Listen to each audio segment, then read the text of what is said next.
welcome to this very special edition of the KJ Masterclass Live, the show which ensures that you profit from your time spent here with experts, either through the industry insights, information, or simply learning from them.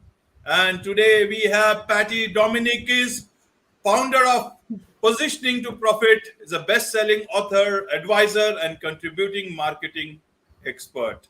And she has worked in Fortune 50 and management consulting as head of global agency strategy, managing under $1 billion in marketing spend over a tenure in corporate America. Welcome to the show, Patty. Hello, KJ. Thank you so much for the invite to be on your show. I'm really excited to add value to your audience. You are welcome. Welcome to the show. Welcome to India. And I'm sure a lot of people will be able to benefit from this discussion, from your expertise, and especially with your experience. So, Patty, first to understand from you, you are talk about the category of one, and you want entrepreneurs to get into this category of one. What is this category of one? Yeah, well, category of one in the traditional sense, if you were a different type of company, say in the tech space, people say, okay, well, what is a category that I can claim? So I bring the concept down to the individual entrepreneur or the smaller sized entrepreneur, because really what being a category of one means is just being distinct in what it is that you do in a way that stands out. It is where you're really focusing on how are you different, because if you're just more of the same as everybody else, that in essence is commoditizing what it is that you do. And when you commoditize what you do, you're not going to stand out. So just to keep it really simple, I say it's about creating your category of one. What is the thing about you, the differentiation that we can focus on, that you bring to the table that nobody else can? And when you nail that, that really helps you to stand out. Okay, that helps to stand out. So, is category one about about your brand positioning, about your USP? How do you stand out? Because even by pricing or by cost competitiveness, you can also be very much known for that particular positioning. So how do I define my positioning or my category one? Is category one itself has many categories in itself under which you can push yourself or put yourself in? Help us understand this better. Absolutely. So that is a really great question. I don't think anybody's ever asked it in that way. So I really commend you for asking, because there's a lot of ways that you can leverage what it means to be positioned in a unique way. It could be by your pricing, it could be by your availability, it could be by the products that you offer, it could be by your lack of availability, your claiming it, a unique technology. I mean, it could go so many different places. But to keep it really simple, what we're talking about really at the core of this is when you're talking about positioning, that is a starting point. So, regardless of what direction you decide for your positioning, what I believe is really important is to start out. So, all the big brands do this in a very precise, in a very rigorous, robust way, where they're focusing on the positioning, like who is the product for, how are they going to use it, how do they interact with the product. So at the end of the day, it's really about understanding your customer, your end customer, so uniquely, so profoundly, that you know exactly how they're going to engage. The other side of it is like the message that you have to the market is really, really essential. So by that I mean is if you are speaking to your client in a way that connects with them and they say, wow, she really understands my problem, she's really understanding what it is that I need, or what it is that I don't have. So certain things like that are really essential. These are the foundational principles.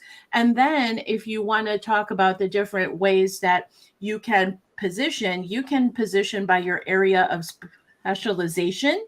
So for example, I work with a lot of individual entrepreneurs, whether it's coaches or let's say lawyers or chiropractors, health practitioners, etc.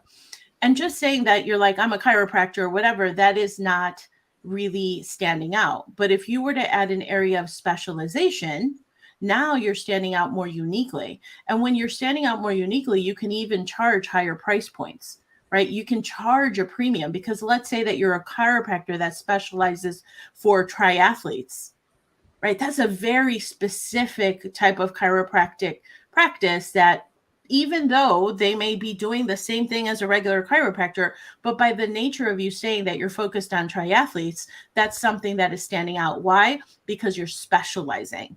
And so really, if you were to start it out at a macro level, what is the white space? What is the hole that you can fill with what it is that you do so that you can find a niche or a niche, depending on how you say it, that you can serve so that you can position yourself as a special type of offer, right? That expert in there.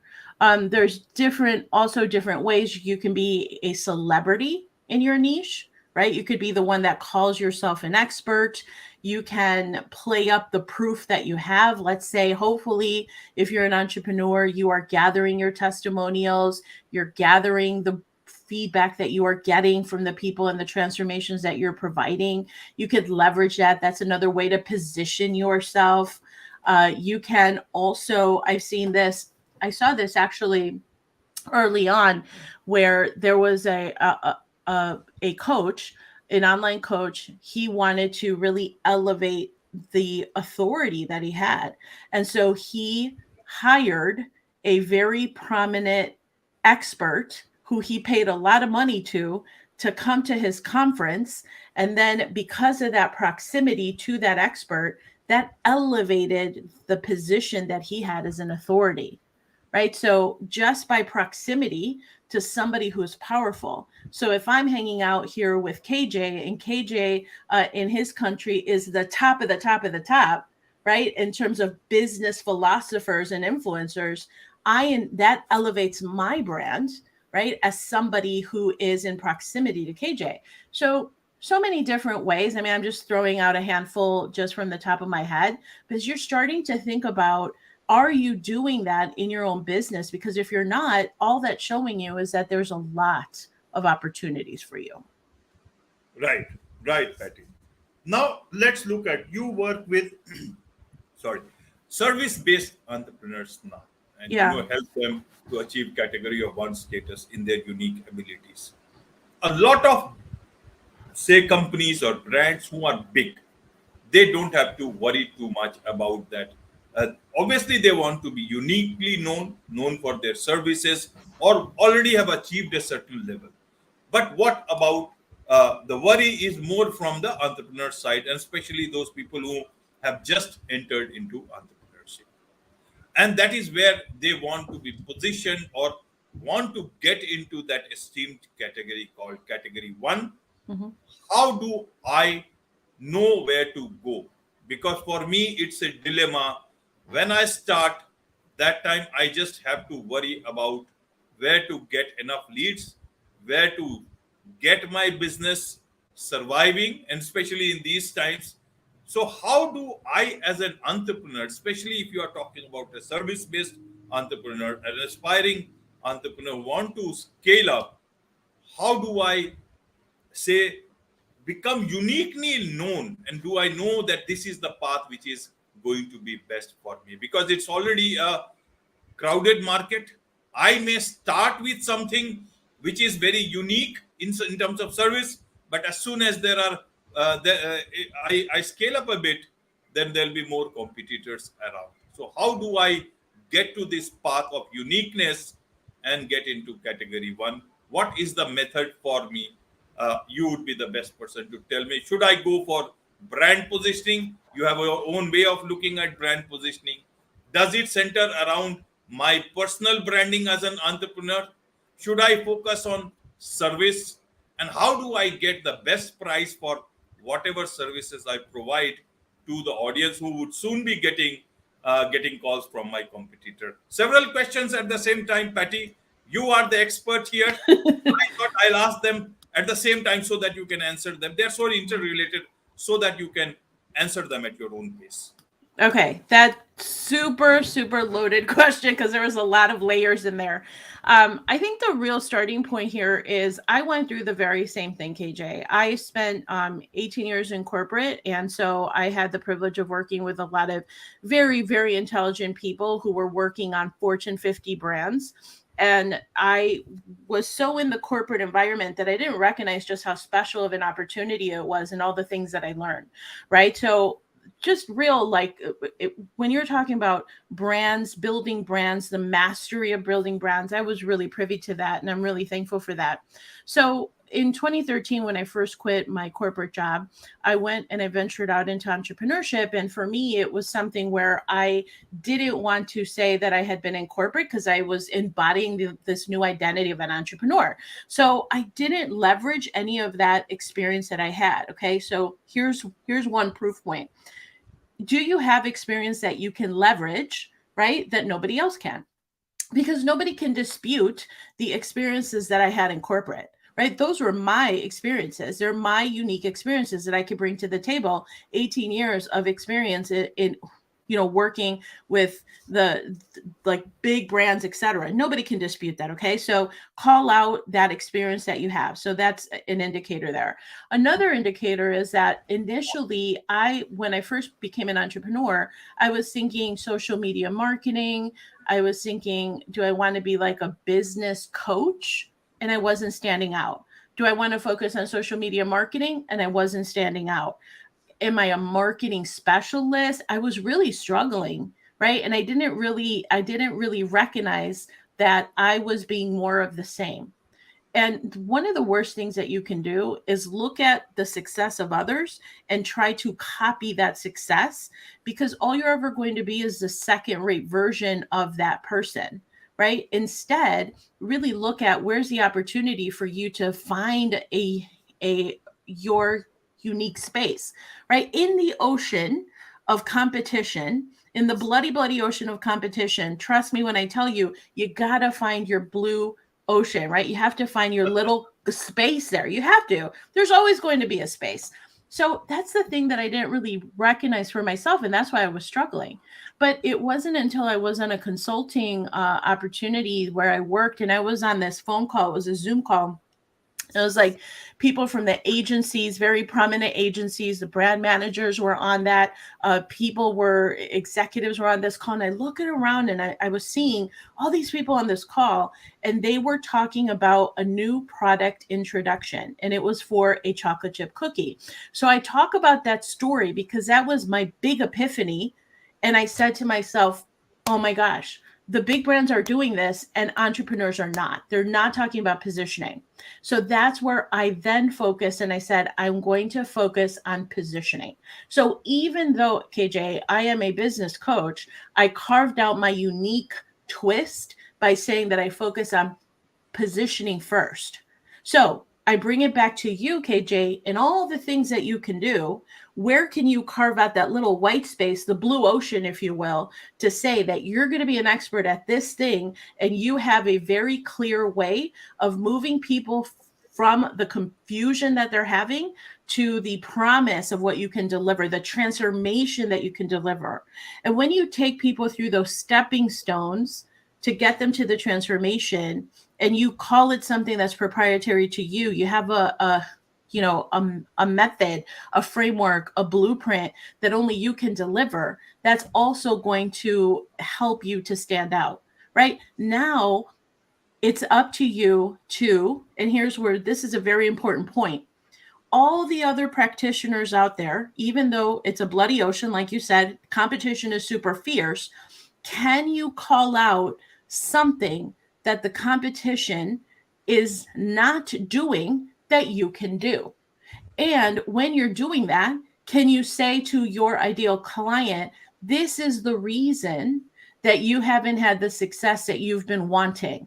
It's because you don't have your positioning in place.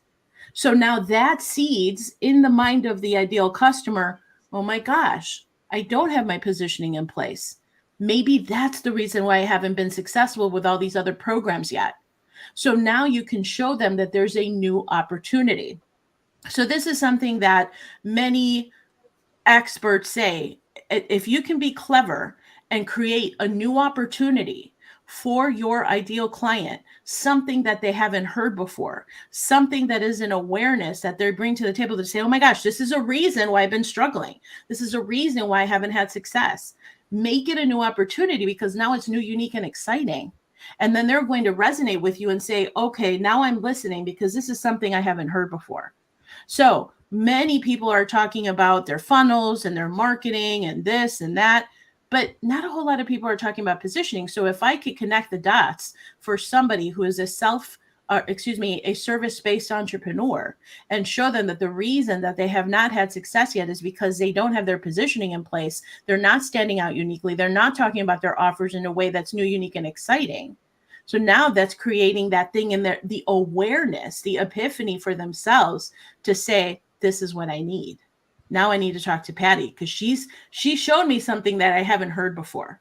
So let's bring it back to you. Look at who it is that you're serving. Look at all the other competitors out there. What are they saying? And how do you create a new conversation, right? That is different, that's new, unique, and interesting, that nobody else is talking about. And the interesting thing about it is that it could be exactly in the same space, but if you're calling out something different, now you're standing out. In the cluttered, crowded, noisy market, you're having a new conversation. So the brain looks for new, right? It's kind of like where if I'm on the road and all the cars are black cars, and then I'm out on the road, all the cars are black cars, all of a sudden I see a purple car. You're like, oh my God, that's a purple car, right? It stands out. The brain looks for something that's different. So building that different and what it is that you're doing is an essential starting point. And I think that not enough people are doing that. Instead, they're following copycat approaches that are just going to throw you into the big pool of bloody ocean, like we've talked about, crowded market. You don't want to be there. Stop, look, what are they doing? And what are they not saying that I can say, so that I'm standing out uniquely? Right, right, Patty. One thing I wanted to understand for the audience is that you said out of your experience working with world's biggest brands is that these brands are hyper focused on their products. And what about a service based entrepreneur? What should they be focused on? Should they be focused on the service? Should they be focused on the pricing? Should they be focused on the marketplace? Then what is unique about them? Because on every point that you say, there will be others who will be competing. And some, still the old saying is that you must give a very good experience to your customer, to your potential customer, to your customer. And that is where the reference will come.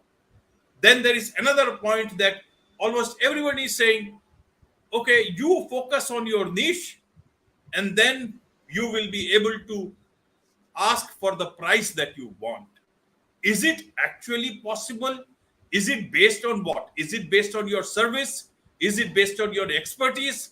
Is it based on just because you have heard from somewhere else or you have decided it yourself?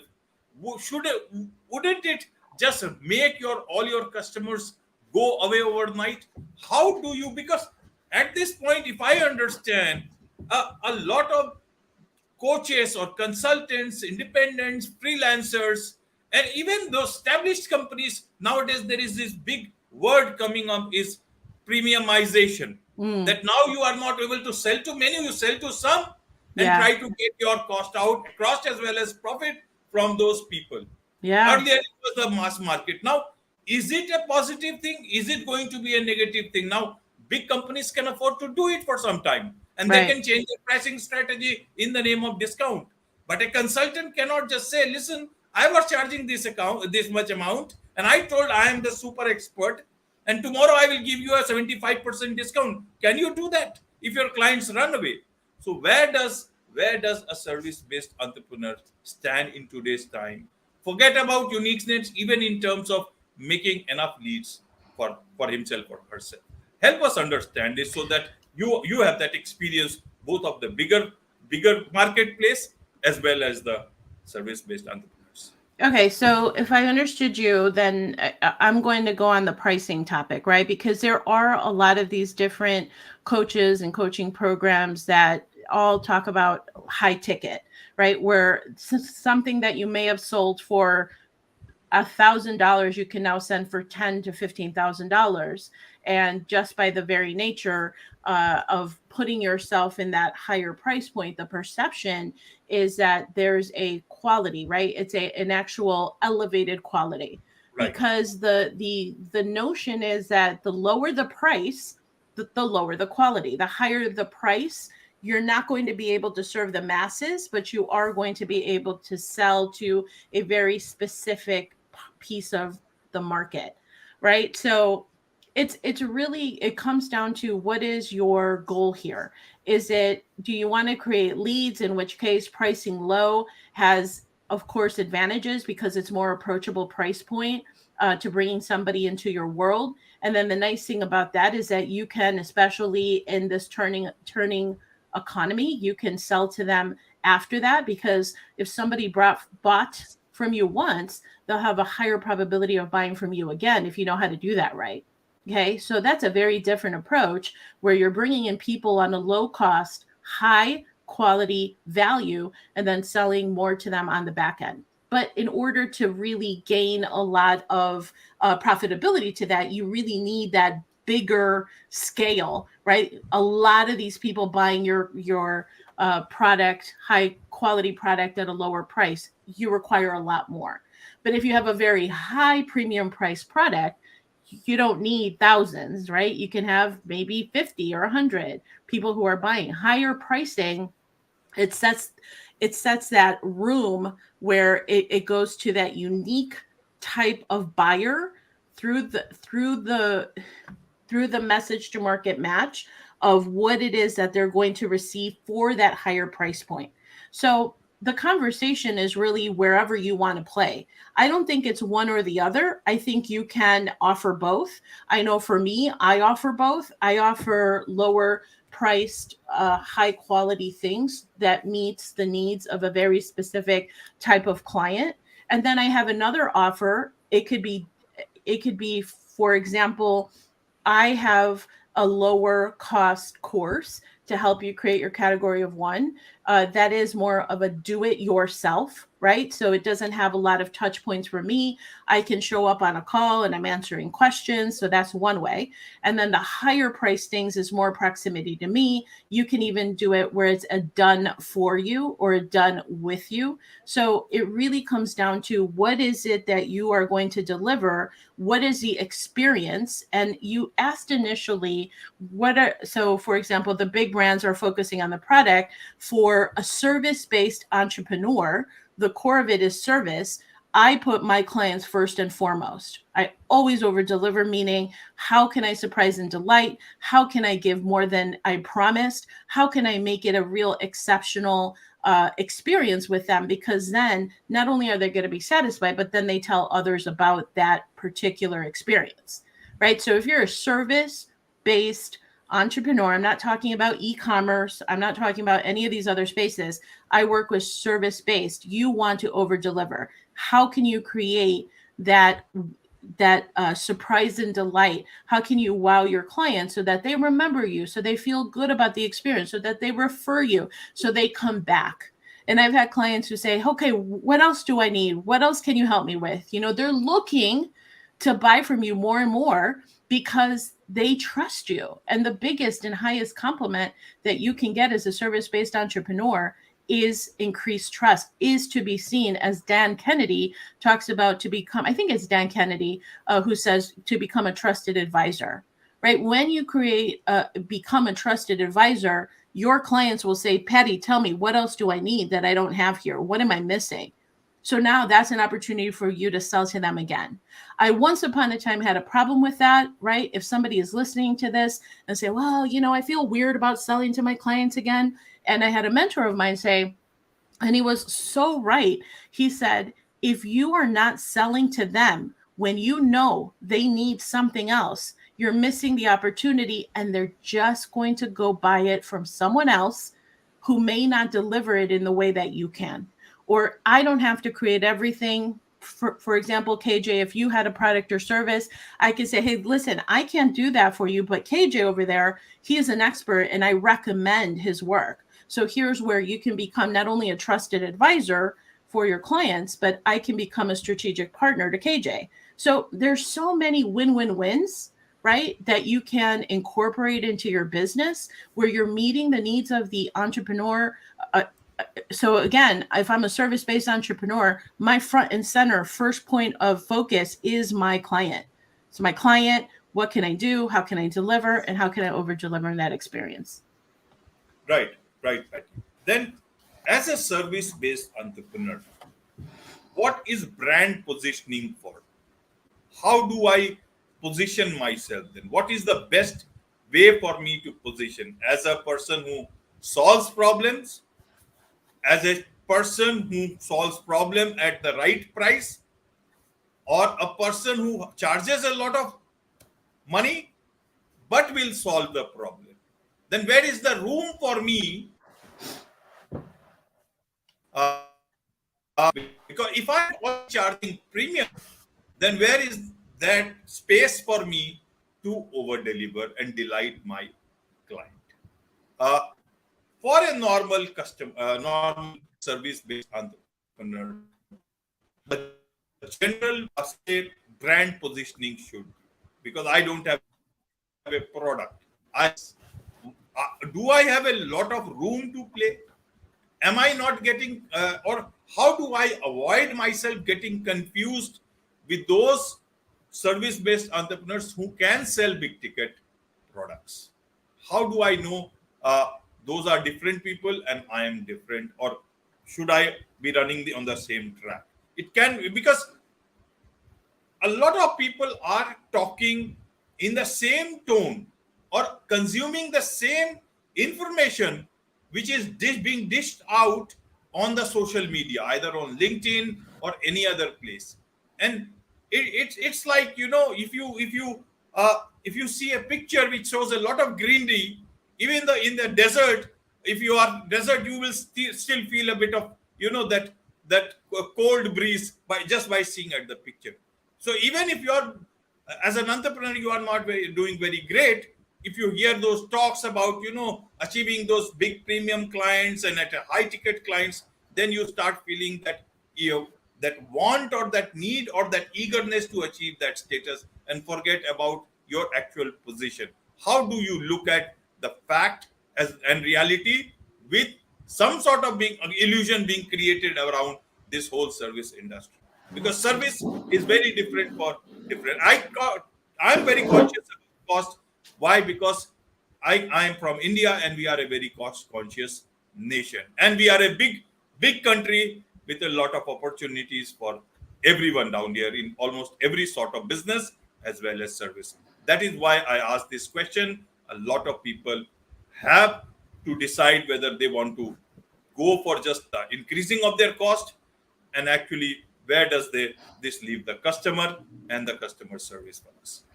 Okay, so unfortunately, somewhere in the middle there, I don't know if it was my internet or yours, but it came in and out.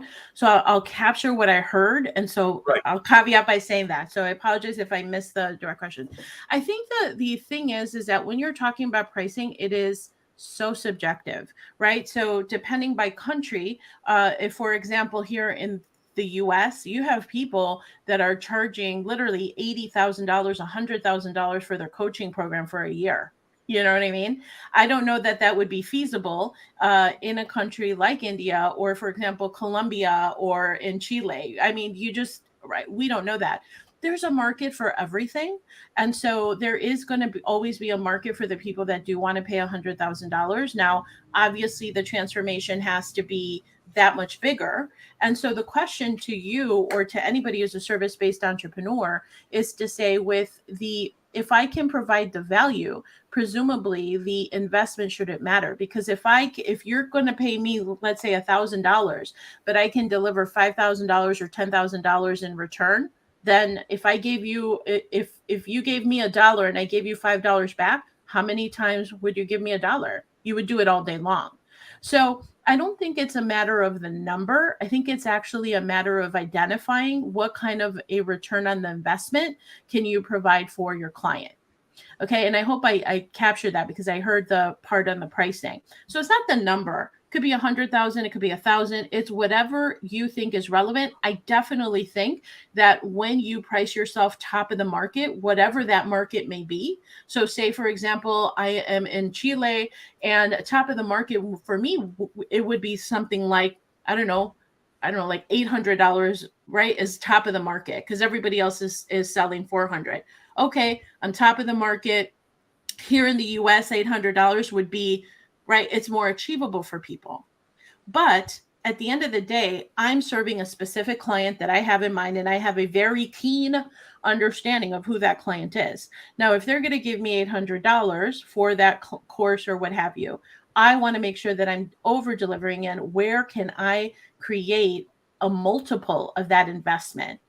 And that's how you gauge and that's how you check. So it's not the number, it's really accommodating your particular audience and what you think would be an affordable price point. Up it a little bit. You definitely want to be at the top of the market so that the perception is that they're going to get more quality. And then check in with yourself and say, am I providing an ROI for that investment? And when you have those elements in place, I think that puts you in a safe position where it's not just like, well, they're selling it for 100,000, so let me sell 100,000. I mean, that's ridiculous, right? You got to find the thing that makes sense based on your market, because when you have that, you have a message to market match. Right? It's just another way to match your market. Right, Patty. Right. I get you.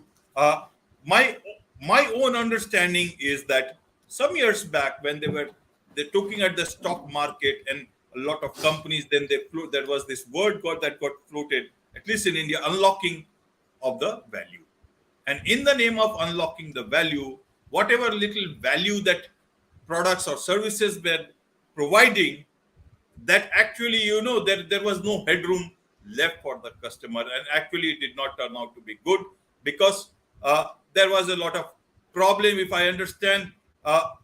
Customers start expecting, and in terms of when you have invested money, then they also start investing expecting a lot of results very quickly, and then things can take a different turn, and the founder or the startup or entrepreneur will find it very difficult. Now the same has been happening with the name of unicorn. A lot of companies, even if they just the way they start, they think this is the next unicorn. Very few cases I have seen. Many have not been profitable. Now this unicorn word is being used less, but that is another. The same, I think, is that premiumization is coming up. This new word, which is going to gain currency in the coming days. I read somewhere where they were giving trends for the upcoming trends that are going to come in the near future. Maybe we'll get to see them more. The same is happening, I guess, with the independent service providers, the coachings, the freelancers, and those high ticket clients. Now there is a very thin line between the high ticket value that one can provide or one cannot provide. But one has to be very carefully, they need to be watching this, because I see, how do you create value? How do you provide value? So many are writing books. So they say you write a book, an ebook, and then there are companies which have come up, they are providing their services because this will create your profile. So if your value to customer is being created by writing a book, that is not value to the customer. That is your value. You are not getting any extra expertise. Now there are very good people, very big experts, but it should not come out as as a product embellishment without creating, any real value. It's like yeah, I definitely agree. I think what we're talking about is that, for example, somebody who wants to write a book, they're writing it to elevate their authority, right? They want to become an authority in the space. Yes. And when you have a book, most definitely it allows you to have popularity to say, well, I'm an expert, I wrote this book. But the contents of the book, a lot of times, because I've bought those types of books too, KJ, that you're like, okay, there's not a whole lot in here. There's not a whole lot in here. And then they're selling it. It becomes more of an advertisement for their course. So there's a lot of that out there, right? At the end of the day, what we're talking about is that the barrier to entry to call yourself an expert is really low. Anybody can call themselves an expert, unfortunately. Anybody can write a book now, especially with the advent of ChatGPT and AI and all these things. I think people are commoditizing the whole process of being called an authority or being called an expert. Here's what the difference is. KJ, because I know you have a YouTube channel. I know you're in it for the long haul. I know you're consistent. I have early on, I really came to understand this truth that nobody's ever consistent. You may have people that come along and they're hot for a year and then they kind of go away, right? Because they didn't deliver on what it is they were promising, and it's all hype. But when you are somebody who is in good faith, providing a valuable service, you're backing it up with your expertise, you're providing the foundation for transformation for your clients, you're going to be in it for the long haul. Because I've now been doing this for 10 years. I'm not a flash in the pan. I'm not, some hot marketer that is making millions and millions, and then I leave because I've burned so many bridges. I'm not interested in that. I'm interested in the long haul, as are you. So I think the thing is to ask yourself, you can follow. There's so many gurus. The barrier to entry is so low. There's a lot of people coming in, talking a big game, and they do all these different types of techniques and things like that. It's for the person that is listening to this, where do you want to be? Do you want to be hot and popular for a year and then because I've seen it. People get this meteoric rise and then they crash and burn. I'm not in it for that, right? I'm not in it. I'm in it for the long haul. This is my career. So I think that's a very important point that you brought up. And so it's a matter of asking yourself, what is the direction of where I'm going to take my brand? Because that's very important to me, right? To develop equity in your brand and not be a flash in the pan, really hot, and then you go away. That I'm not interested in that. Absolutely. So those people who are real service-based entrepreneurs and who want to be who are there for the long haul, they should watch this whole space carefully and watch every bit of the positioning that they do for themselves, and also watch able to differentiate between the noises being made. Actually, is it the noise being made by the expert, somebody with authority, or somebody who's trying to acquire authority by making that noise? You got to be it's the same for everybody in every sort of business. All those shiny objects are not real objects. They are just shining, and you got to be very wary of that. Now, but then there is so much to understand, and obviously this in one podcast nobody will be able to. For that, they will have to come to an expert like you, Patty. So how do people connect with you? How do they take help of yours, engage with you professionally? And also tell us about your podcast. You are also a podcast host, Positioning to Profit. So how do people make more sense of this whole thing that is going out in the market, so that they can learn more about service-based entrepreneurship from you through your podcast? Well, thank you, KJ, for the opportunity again. I really appreciate it. Yeah, the Positioning to Profit podcast, you can find on iTunes, Spotify. I just started adding episodes on YouTube. It's been now, I think we're at 173 episodes or so. So again, just like KJ, I'm in it for the long haul. I'm not flash in the pan. You can find their interviews with different entrepreneurs, and really coming from a place of wanting to add value. What are some things that we can extract from these entrepreneurs, or things that they've done that have worked for them? And then if you go to positioningquiz.com, you can find a quiz that I have developed, and it gives you a report on the back end. And I love to give a lot of gifts. So then when you join my list, I have a personal branding freebie course that you can grab. So it's sent to you via email. I give you things on how I created new coaching packages during the pandemic, because when that happened, I wasn't selling my coaching packages the same way. So I just share unique approaches to how you can create new offers and positions. All of this is in the emails that come after the quiz. So it's tons of value. I do it very purposely. Gift, because I really want to see entrepreneurship thrive all across the world. It's very important to me. We have to contribute to the world as entrepreneurs to solve problems and to help elevate the economy, because these big corporations, we've been giving it all to them, right? All that potential. And we as entrepreneurs could come together and really add a lot of value. And so that's what I'm really interested in. I'm very passionate about being an entrepreneur and helping others succeed. So again, you can find that at positioningquiz.com. Right, right. My last question to you, Patty, is this. A lot of times when a lot of people in the Western world talk about yoga, we have heard about it. But you, in your profile, you have talked about dharma. It's your dharma to support women in business to position their businesses to not grossly missing in the entrepreneur space and in the terms of brand positioning. I'm quite intrigued by the use of dharma, because you are just, I guess, the one person I've met from the Western world who's talking about dharma. It's a very common word in India. It has a very wide meaning, nothing religious about it. But how did you come across this word, and how are you using it so nicely in the way you are doing things? That's why you cannot go wrong. When somebody knows about dharma, they will obviously walk the righteous path.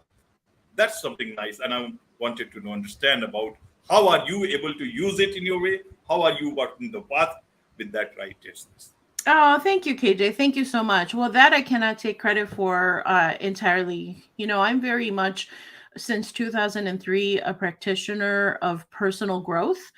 So I've worked with a lot of different coaches, and I've worked with I've read many books, ancient philosophies and wisdom, vibrational frequency, and the chakras, and all these things that are very important to me. And so I just recognized a long time ago, when I was in my corporate job, the higher the ladder I went, the more unhappy I was. And I couldn't understand why. Well, after really becoming an entrepreneur and identifying that, is, to me, my dharma is my purpose. It's the thing that lights me up. It's the thing that fuels my fire. It's the thing that gets me up every single day when I wake up. And I know that what I'm here for is to help entrepreneurs to succeed. Because when I started out, it was very confusing to me. There was a lot of things that I did wrong. I had a lot of failures. I had a lot of setbacks. I almost gave up on many occasions. And I recognized, I'm like, wow, if I can save people through that pain, it just makes me feel good. As much as I've had successes in my own life, but when I have success, when I see the success of my clients, that's more fulfilling. And that's how I know I'm on the right track, and why it fills me up. And that's how I know it's my dharma, my purpose, my reason for being. Wonderful, wonderful. On this note, it's a wrap on this very special edition of the KJ Masterclass Live. Thank you so much indeed for joining us. Thank you, KJ. Thank you.